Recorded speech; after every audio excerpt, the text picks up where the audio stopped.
Hello, কাকিমা হ্যাঁ বলছিলাম, তোমার বন্ধু আরিফকে চাচ্ছ তো? দাঁড়াও দাঁড়াও দিচ্ছি। এই আরিফ। আরে না না কাকিমা, কষ্ট করে আরিফ ফারিফকে আর ডাকার কোনো দরকার নেই। আমার বরং আপনার সাথে কিছু কথা আছে, ঠিক আছে? আপনি আর আপনার ছেলে তো আমাদের বাঁচামোড়া এক করে রেখেছেন। কি বলছো বাবা? আমার ছেলে আরিফ আবার কি করলো? কি কাকিমা, আপনার ছেলে আরিফ ভাবটা কি শুরু করেছে বলুন তো? মানে প্রত্যেকবার ও শুধু ফার্স্ট হয়ে যাচ্ছে। বলি ও কি পৃথিবীতে ফার্স্ট হওয়ার জন্য এসেছে? হ্যাঁ, প্রত্যেকবার 100-তে 100, প্রত্যেকটা সাবজেক্টে 100-তে 100। আবার প্রচুর নাটকও আছে বুঝলেন, মানে 98 পেয়ে গেলে সে কাঁদছে, আবার বাবার সামনে গিয়ে কাঁদছে, মনে হয় আমার বাবা তার 2 নম্বর নিয়ে নিয়েছে। আর তার 2 নম্বর তো আমি নিয়েছি, কিন্তু আমার বাকি 98 কোথায় সেটাই বুঝতে পারছি না। ওর 2 নাম্বার তোমার কাছে আছে মানে? তাই তো বলি, ওর 2 নাম্বার কেন বারবারই মিস হয়ে যায়। আচ্ছা দাঁড়াও দাঁড়াও, আমি আরিফকে বলছি। আরিফ। এই কাকিমা, আপনি আর একটা খুচরো কথা কিন্তু বলবেন না, আপনি থামুন তো। আমি আপনাকে খুব প্রয়োজনে কল করেছি, মনোযোগ দিয়ে শুনবেন। এই সামনে রেজাল্ট তো, রেজাল্টের দিন তো আপনারা আবার পাগলা খেপা খেপে যান। আমি আপনাকে আগেই বলে রাখি, আপনার ছেলে সে ভালো রেজাল্ট করবে, 100% ভালো রেজাল্ট করবে, সে 100-তে 100 পাবে।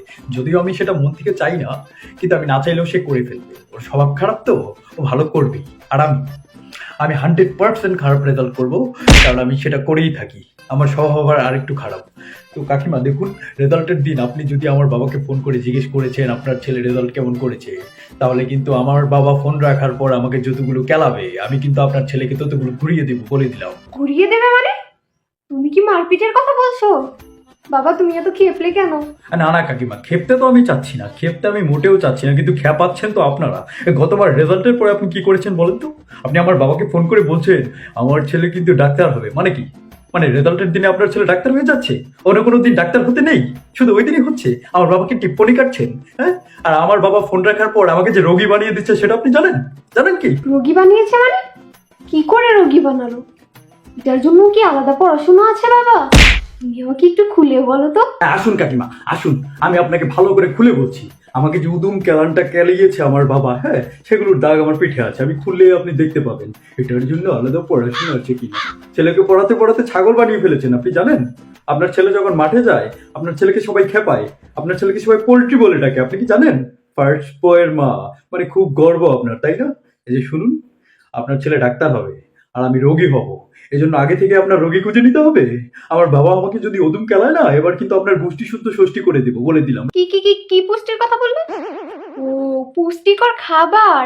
আমি তো আমার ছেলেকে খাওয়াই। এই আপনি আবার পুষ্টিকর খাবারের দিকে চলে যাচ্ছেন, আমার সব কথাকে আপনি ঘেটে দিচ্ছেন। আমি কি পুষ্টিকর খাবারের কথা বলেছি? ষষ্ঠীর কথা বলেছি, গোষ্ঠীর ষষ্ঠী। আচ্ছা শুনুন, আগের বার রেজাল্টের দিন আপনি আমার বাবাকে ফোন করে কি বলেছিলেন?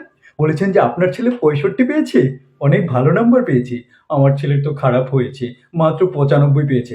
এই এই বলে 65 বেশি না 95 বেশি? হ্যাঁ, 65 বেশি না 95 বেশি?